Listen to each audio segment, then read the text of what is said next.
Hello everyone, thank you for viewing part 2 of Figurative Language. I hope that you enjoy. We will be studying personification, hyperbole, and onomatopoeia. Figurative language allows the writer to express themselves beyond the actual realistic definition. In fact, these figures of speech allows the writer to expand its prose beyond the literal meaning. Personification is the figure of speech in which human traits are given to inanimate objects, ideas, as well as animals. Here are a few examples of some human traits. In example 1, the sun smiled at me.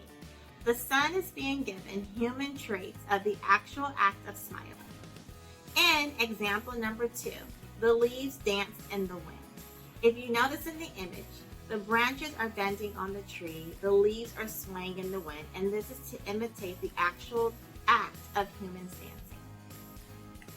In example number 3, the cupcake talked to me. Now we all know that cupcakes cannot talk. However, have you ever been in a situation where the cupcake was just calling your name? This cupcake is being given a human-like trait of being able to draw someone in, even though we know cupcakes really don't talk to us. In example number 4, the wind screamed at me. In this image, you see an aggressive wind cloud blowing out air, and as we know, wind cannot scream.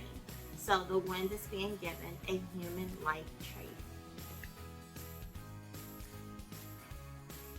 Now, a hyperbole is an exaggerated comparison or an overstatement for emphasis. Let's take a look at a few examples. In this image, we see a young boy standing next to a horse. He is so hungry that he could eat a horse. Who's ever heard of that phrase? And so this is to indicate with an extreme exaggeration of just how hungry the young boy is. Now, in this example, we see a young boy crying so much that he's actually creating a river. His tears created a river. Now, we know that is an extreme exaggeration, but this just goes to show the extent of how much the boy was crying. In this example, we see that it is raining cats and dogs. Who's ever heard of that expression?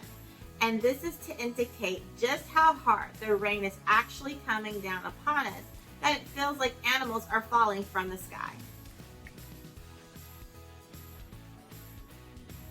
Lastly, we have onomatopoeia, and this type of figure of speech is the process of creating a word that actually imitates the natural sound. Some examples of these natural sounds are buzz, pow, bang, tap, and so the word itself imitates the sound. I would like to thank everyone for watching the video in its duration. Stay tuned for part 3. Remember to like, subscribe, and comment. See you soon.